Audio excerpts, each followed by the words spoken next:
Hello guys, देखिएगा आज की इस क्लास में हम लोग नरेशन पढ़ेंगे।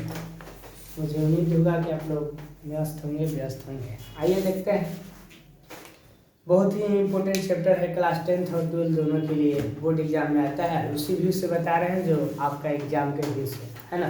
देखिएगा, सबसे पहले नरेशन में कथन होता है। इसका डिफिनीशन से हम लोग कुछ बहस नहीं है। नरेशन को दो भागों में बांटा गया है। टू काइंड्स होता है, एक डायरेक्ट नरेशन, दूसरा क्या होता है इनडायरेक्ट नरेशन। डायरेक्ट नरेशन को हम लोग प्रत्यक्ष कथन बोलते हैं और इनडायरेक्ट नरेशन को अप्रत्यक्ष कथन बोलते हैं। यानी जहाँ पर नरेशन शब्द का प्रयोग किया गया है वहाँ पर हम लोग स्पीच का भी प्रयोग कर सकते हैं। इसलिए यहाँ लिखे हैं नरेशन इक्वल टू स्पीच। यानी डायरेक्ट नरेशन भी बोल सकते हैं और डायरेक्ट स्पीच भी बोल सकते हैं, इनडायरेक्ट नरेशन भी बोल सकते हैं और इनडायरेक्ट स्पीच भी बोल सकते हैं। दोनों का मतलब एक ही हुआ। देखिएगा, तो इसमें डायरेक्ट नरेशन और इनडायरेक्ट नरेशन में हम आपको यहाँ पर जैसे बता रहे हैं डायरेक्ट और इनडायरेक्ट क्या होता है। जब कोई भी स्पीकर यानी वक्ता जब कोई भी बात बोलता है, उसकी बात को अगर हूबहू उसी के शब्दों में कहा जाए, यानी एक्चुअल वर्ड जो स्पीकर का बोला गया जो भी एक्चुअल वर्ड होता है वो डायरेक्ट नरेशन होता है। और जब किसी वक्ता के कही गई बात को हूबहू उसके शब्दों में ना कहकर उसको हम लोग अपने शब्दों में बोलते हैं तो उसको क्या बोलते हैं इनडायरेक्ट नरेशन। जैसे हम यहाँ पर एक एग्जाम्पल दिए हैं कि Ram says to me I am going, यानी राम उससे कहता है। देखिएगा, राम उससे कहता है मैं जा रहा हूँ। कौन जा रहा हूँ? मैं, मतलब राम बोल रहा है कि मैं जा रहा हूँ। तो यहाँ कोमा और डबल इन्वर्टेड कोमा जब लगा हुआ है तो ये समझ जाएंगे कि आप डायरेक्ट नरेशन में है, यानी प्रत्यक्ष कथन है। इंग्लिश में भी यहाँ कोमा और डबल इन्वर्टेड कोमा लगा हुआ है तो आप समझेंगे कि ये डायरेक्ट नरेशन में है। लेकिन अब देखिएगा इनडायरेक्ट में हम कैसे बोल रहे हैं। राम मुझसे कहता है कि, यहाँ पर किया गया ना, राम तो की नहीं बोला था, हम अपने से लगाए, यानी उसके शब्दों में ना कहकर हम अब किसके शब्दों में, अपने शब्दों में एक्सप्लेन कर रहे हैं। समझ रहे हो ना, अपने शब्दों में एक्सप्लेन कर रहे हैं कि राम मुझसे कहता है कि वह जा रहा है। ध्यान समझिएगा। अब यहाँ पर मैं, यहाँ पर अनुवाद में कि मैं जा रहा हूं, कि राम मुझसे कहता है एक मैं जा रहा हूं, मतलब हमसे बोला कि मैं जा रहा हूँ। राम हमसे बोला कि, अब उसके शब्दों में नहीं अपने शब्दों में उसको क्या किए हैं कि उतार लिया। अब कह रहा है कि राम मुझसे कहता है कि वह जा रहा है। आपसे हम बोल रहे हैं कि राम मुझसे कहता है कि वह जा रहा है। किसका बात को हम बोल रहे हैं? राम की बात को।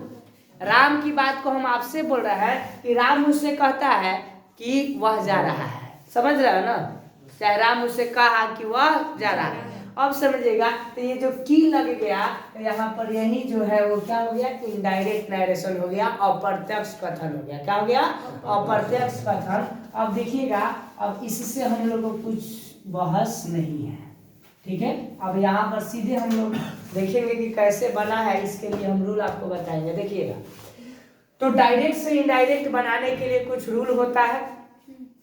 रूल यहाँ पर दिया गया है। दो रूल हम आपको बताएंगे। इस रूल को तो एक ही में लिखा जा सकता है, लेकिन हम आपको सुविधा के लिए क्योंकि आप इसमें गुमराह ना हो, इसके लिए मैंने दो भाग में बांट दिया, एक जनरल रूल और एक स्पेशल रूल। तो सबसे पहले हम जनरल रूल पढ़ेंगे और इसके बाद टेंस को भी हम अलग अलग करके पढ़ाएंगे ताकि आप आसानी से समझ जाए, है ना। क्योंकि पास्ट टेंस का सीधे अलग रूल पढ़ाएंगे और प्रेजेंट और फ्यूचर का अलग पढ़ाएंगे। क्योंकि प्रेजेंट फ्यूचर थोड़ा सा इजी है और पास्ट थोड़ा सा डिफिकल्ट है, क्योंकि पास्ट में थोड़ा टेंस भी चेंज करना पड़ता है, इसमें टेंस चेंज नहीं होता है।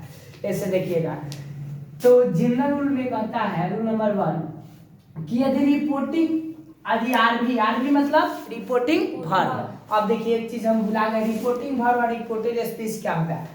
जो भी हम इन्वर्टेड कोमा के इधर का लिखते हैं वो रिपोर्टिंग वर्ब है, इधर का क्या रिपोर्टेड स्पीच होता है। तो देखिएगा, अभी इसमें अनुवाद देंगे तो उसमें बता देंगे। यदि आरबी प्रेजेंट टेंस और फ्यूचर टेंस में हो, किसमें हो, प्रेजेंट में हो और फ्यूचर में हो, तो हम जो प्रेजेंट और फ्यूचर में आएगा तो इन आईएन बनाते समय, आईएन मतलब यहाँ लिखा हुआ है इनडायरेक्ट नरेशन बनाते समय आरएस का बाद, आरएस मतलब रिपोर्टेड स्पीच है ना, आरबी मतलब रिपोर्टिंग वर्ब, यानी आरएस का बाद बिल्कुल नहीं बदलता है।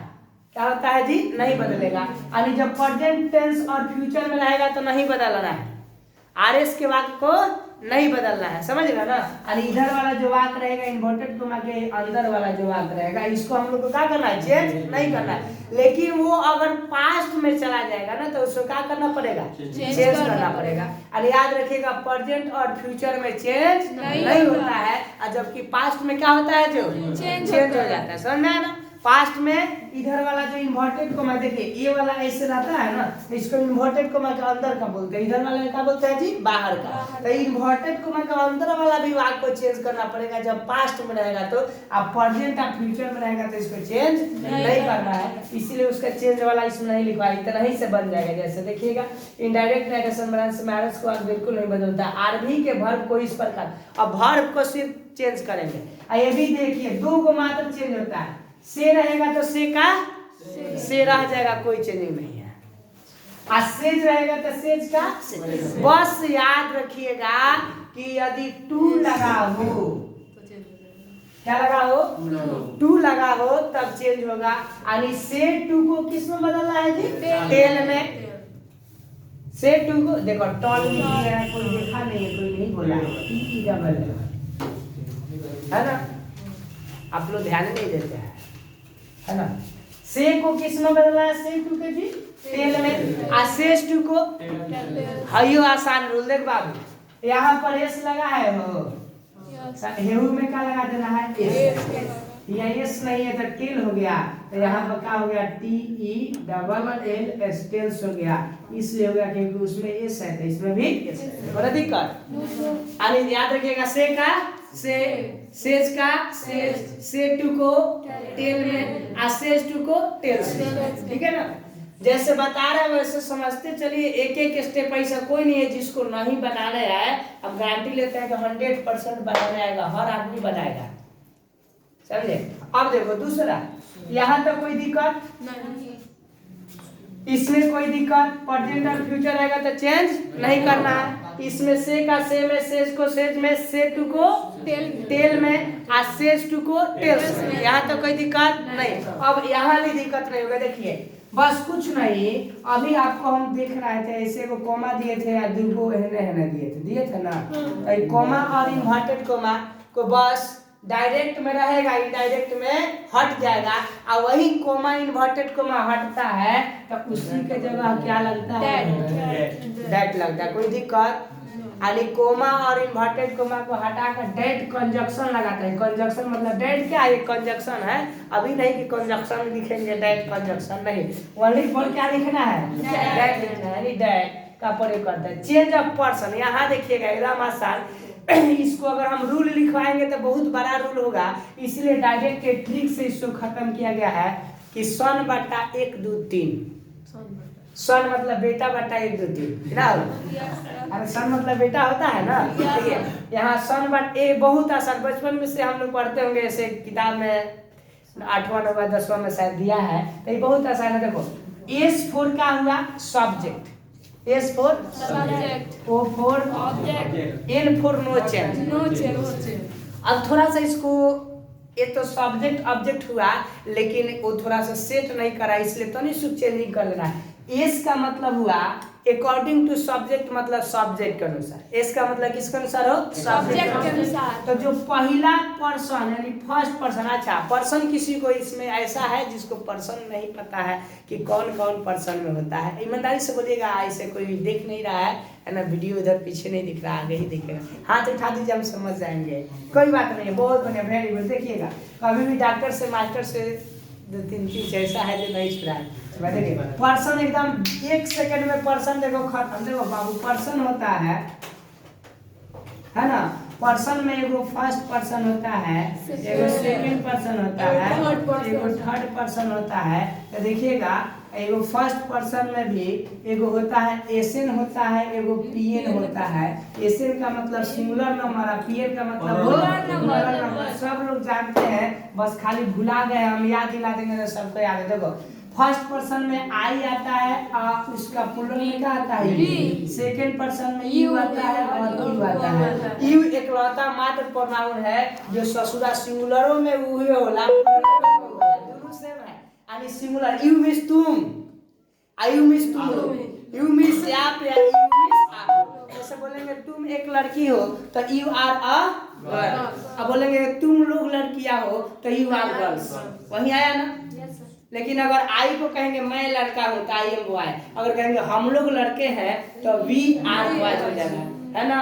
लेकिन तो वही आई का फर्स्ट पर्सन में हुआ। आप देखो फर्स्ट पर्सन किसको बोलते हैं, जो बोलता है, बोलने वाला को क्या कहते हैं जी, फर्स्ट पर्सन, बोलने वाला को फर्स्ट पर्सन। अब देखिएगा मैं, हम लोग, ये जो बात करेंगे तो हम लोग बोलते हैं ना, तो वाक्य में बोलने वाला को फर्स्ट पर्सन। याद रखिएगा, बोलने वाला सुनने वाला भी भूल आ जाए कोई दिक्कत नहीं है। मान लो हम गए एग्जाम में, बोलने वाला सुनने वाला समझने वाला सब भूल आ जाए तभी कोई दिक्कत नहीं है। सिर्फ याद रखिएगा कि फर्स्ट पर्सन में आई और वी होता है और सेकेंड पर्सन में यू होता है और थर्ड पर्सन में देखिएगा ही, सी, ईट और नेम होता है।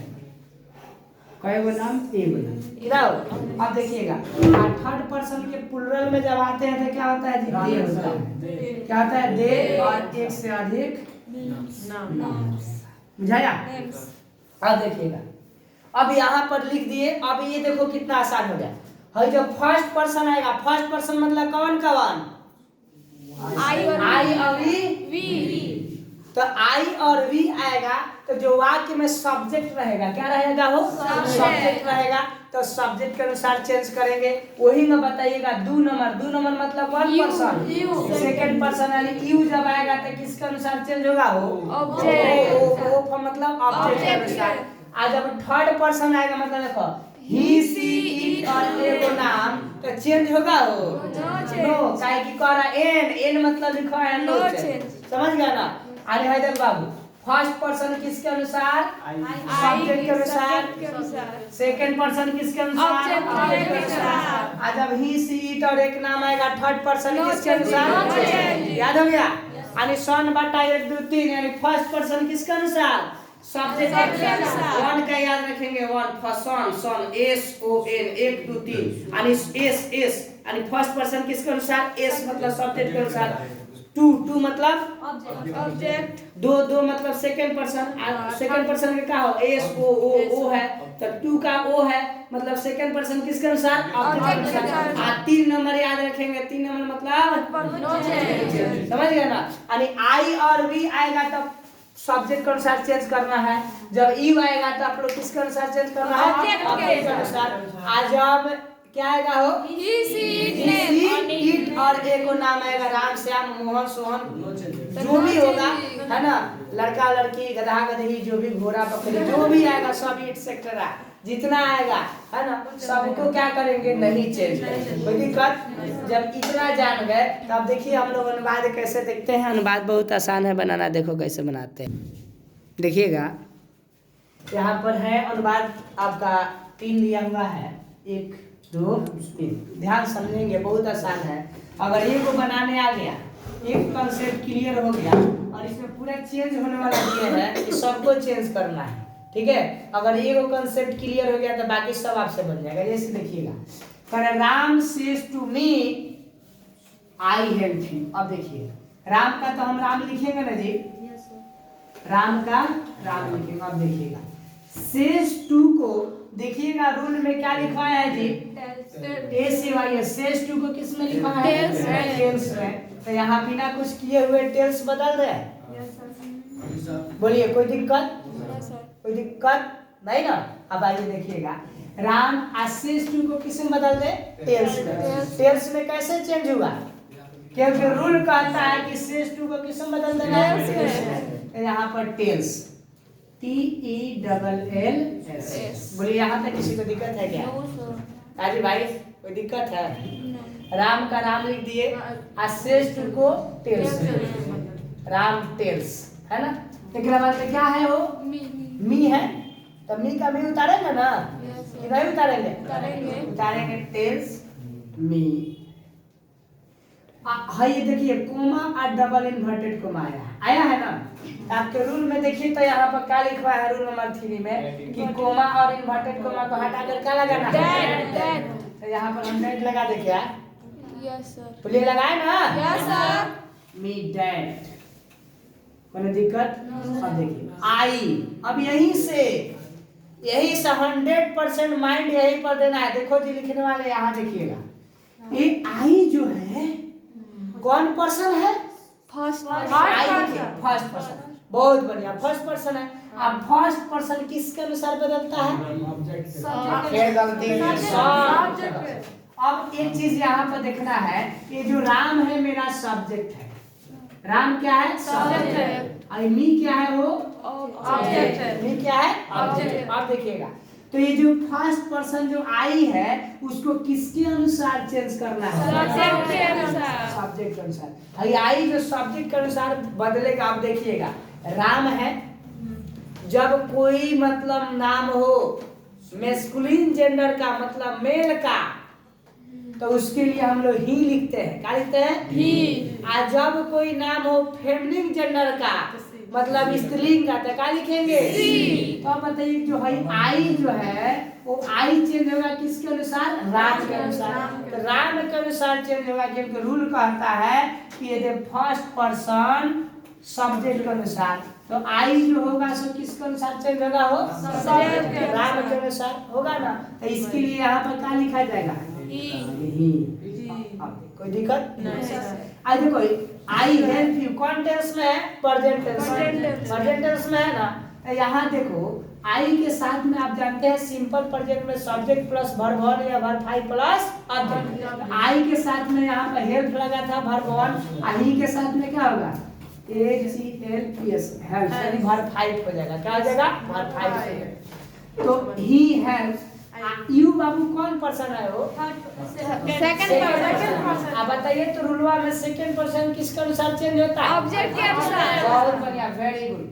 सेकंड पर्सन जो होता है मेरा ऑब्जेक्ट के अनुसार चेंज होता है। देखिए तो ऑब्जेक्ट है तो क्या है? मी है। मी है तो यू को मी के अनुसार चेंज कीजिएगा तो क्या होगा? मी हो जाएगा। याद रखिएगा सेकंड पर्सन आ जाए इधर, जो पर्सन हो ऑब्जेक्ट में उसके अनुसार चेंज होकर वही हो जाता है। समझे ना? तो यानी यू क्या हो गया है? मी में बदल गया। बोलिए आपको चेंज करना है क्या? नहीं सर। कोई दिक्कत? एक बार और मेचस गया बाय बाय टाटा। देखिएगा देखिएगा राम को हम राम लिखेंगे, राम टेल्स मी। आसैस टू को TELLS टेल्स, अमी को मी, कोमा डबल इन्वर्टेड कोमा का डैड। अब आई जो है फर्स्ट पर्सन है। फर्स्ट पर्सन जानते हैं कि सब्जेक्ट के अनुसार चेंज होता है। सब्जेक्ट की जगह पर राम है, तो राम जब एगो कोई नाम रहेगा तो उसके लिए ही का प्रयोग करेंगे। तो यहाँ पर ही हो गया।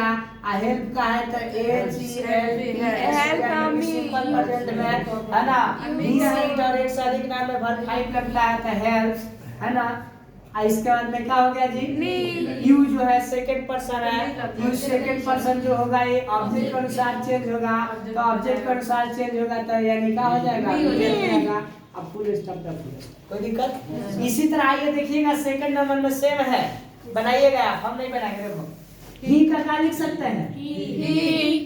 विल है तो सेल लिखेंगे कि विल लिखेंगे? लिखेंगे। देखो तो बाबू कैसे टू को लिखा है? बहुत बढ़िया। से टू को देखिए क्या लिखा है? तो यहाँ पर TELL। He will tell. Sita है तो देखो जो यहाँ पर जो रहेगा ना यहाँ पर लिखवा है देखो कि यदि आरबी प्रेजेंट और फ्यूचर टेंस में हो तो RS का वाक्य नहीं बदलता है। तो इधर का ही बदला है? नहीं बदला। अब देखो बाबू ये है ना, ये है रिपोर्टिंग वर्ब। आई क्या है? Reported speech. क्या है? Reported speech. समझ गए ना? ये जरूर लिख लीजिएगा आप जो अनुवाद लिखे हो यहाँ से यहाँ तक जरूर लिख लेंगे, क्योंकि ये क्या है, क्योंकि हम इसके पहले आपसे बोले थे ना कि छोड़ दिए हैं और बाद में ही बताएंगे। यहाँ से जो इन्वर्टेड कोमा के अंदर के वाक्य होता है इसको क्या बोलते हैं? RS। अब इतना खुद के बताने के बाद अगर नहीं बुझाए तो समझिए कुछ फर्क है। इन्वर्टेड कोमा के अंदर के वाक्य को क्या बोलते हैं? जब है बहरिया रहेगा, बहरिया आरबी है, मतलब है रिपोर्टिंग वर्ब है, आई रिपोर्टेड स्पीच है। बुझा गया। आ सब्जेक्ट ऑब्जेक्ट तो बुझेबे करता है, जब शुरुआत में वो सब्जेक्ट है, हल्का है ऑब्जेक्ट है। अब देखिएगा तो वही ना, he will say to go tell, Sita को गीता, सीता। आ कॉमा डबल इन्वर्टेड कोमा को हटा करके क्या करेंगे? कुछ नहीं लगाएंगे ना जी, डैड लगाएंगे। हां डैड। और आप यहाँ देखिए। तो इसका प्रयोग अब सी वहाँ पे अब लगा समझिएगा यहाँ आई है। सी लगाएंगे। आई जो है कौन पर्सन है? First person. अच्छा आई है फर्स्ट पर्सन। आ देखो तो अरे आई यानी फर्स्ट को कह रहा सब्जेक्ट है, तो सब्जेक्ट में क्या है? ही है। आई सब्जेक्ट है, आई का है ऑब्जेक्ट है। आई सब्जेक्ट के अनुसार चेंज करबा तो देखो तो ऑलरेडी ही बा, तो आई बदल के क्या काची में हो जाएगा? ही में हो जाएगा, वो कह रहा है सीता से, है ना? सीता से अब जहाँ ही जो है ही है ना, यस सर। तो ही के अनुसार आई जो होगा चेंज हो जाएगा। आई अरे बोले am reading, I present continuous है ना, यस सर। तो जब प्रेजेंट कहीं बतैले बानी के टेंस चेंज होई नहीं, जाना टेंस में रहेगा, उसी टेंस में रहेगा। तो यानी एम रीडिंग है, तो यहाँ पर ही के साथ में एम लगता है, क्या लगता है? ई लगता है, तो यहाँ पर क्या हो जाएगा? Reading. Reading English. He is reading. एकरा बाद देखिएगा, अब आई जो है कह रहा है ना कि ये क्या है मेरा? इंग्लिश कौन पर्सन है? वो थर्ड पर्सन चेंज होगा क्या? नहीं sir. He is reading English. नहीं थर्ड में बताया नहीं चाहिए। कोई दिक्कत? अब एक और देखिएगा, एक और यहाँ पर दिया है मोहन सेज, क्या होगा? मोहन सेज का सेज होता है। डैड। ए से वाई एस। क्यों? यहाँ देखिए सेज का सेज लिखा है ना, Yes, sir. Comma double Dad. अच्छा ये कौन पर्सन है? वो सेकंड पर्सन। सेकंड पर्सन किसके अनुसार? ऑब्जेक्ट ऑब्जेक्ट के अनुसार। हेरा ससुरा कुछ बा ऑब्जेक्ट में? नहीं सर। ऑब्जेक्ट जब नहीं खेता अपना घर से तो पैदा करके ले आना, ससुरारी गईला साली नहीं खेता का करबा? हाथ पर बगल में थोड़ी मरबा है का होई? अब बस आराम से रह, जो बा वही में जिंदगी काटा है। यू के बाद में कुछ है? वो नहीं है, तो नहीं है तो यू का यू रह जाएगा, है ना? क्योंकि ये एगो गाना नहीं सुने हो, तनहा काठी दूर होता है। लॉन्ली। हाँ बस ये सब तो याद रहेगा। आप ही ना अपना एक बैनर पर लगवाए हैं बैनर पर ना, तो कहा धुआं धुआं लगवाए, थोड़ी बैनर पर लगाए कि तनहा काठी यही बदनाम कर दिएगा। इसलिए कहा गया है, सुनिएगा कि एगो हम शायरी बोलते थे कि मुझे नीचा गिराने वाले के लिए बोले थे कि मुझे नीचा गिराने वाले ने मेरा मतलब बदनाम क्या किया, लोग मुझे बदनाम क्या किया, अरे मुझे बदनाम करके यूं ही मेरा नाम कर दिया। समझ रहा ना? कोई अगर मेरा नाम लेता है गरियाता है, कोई दिक्कत नहीं है, कम से कम तो नाम ले रहा है, नाम लेना चाहिए। काजी पीछे में तो लोग भगवान को भी नहीं समझते। हाँ कैसे? अब वीडियो में कभी कट नहीं होता वो देखिए। यू के बाद में क्या होता है? यू के बाद में जैसे है वैसे यू है, ए बी यू एस। अब देखिएगा यहाँ पर हम लोग के कौन पर्सन है? हाई कौन पर्सन है? वो फर्स्ट पर्सन। तो फर्स्ट पर्सन में क्या है? मी है। तो मी को किस में चेंज करेंगे? उसका सब्जेक्ट के अनुसार। सब्जेक्ट के अनुसार। देखो तो सब्जेक्ट क्या है? मोहन। तो मोहन के अनुसार क्या होता है? ऑब्जेक्ट में ही होता है। अरे अब ही तो क्या होगा? सब्जेक्ट रहता तब ना। भाई ऑब्जेक्ट को चेंज करे तो ऑब्जेक्ट अपने अनुसार सब्जेक्ट थोड़ी लेगा, ऑब्जेक्ट ही लेगा। तो ही को क्या बदलते हैं? ही को हिम में और सी को हैं हर में बदलते हैं। समझे? यही वाला ध्यान देना पड़ेगा। आई को मी में और ई को अस में। अगर आई होगा तो आई को किस में बदल देंगे? वी में। और वी होगा तो अस में। अगर दे होगा तो देम में। समझ रहा ना? और ये तो हाँ, तो यही वाला ऑब्जेक्टिव केस में है। सब्जेक्टिव केस है, क्या है? ऑब्जेक्टिव केस है, इसी में चल। समझे? इसके बाद हम लोग कल की क्लास में हम लोग पढ़ेंगे पास्ट टेंस, है ना? सेकेंड वाला वीडियो में पास्ट टेंस पढ़ेंगे। तब तक के लिए धन्यवाद।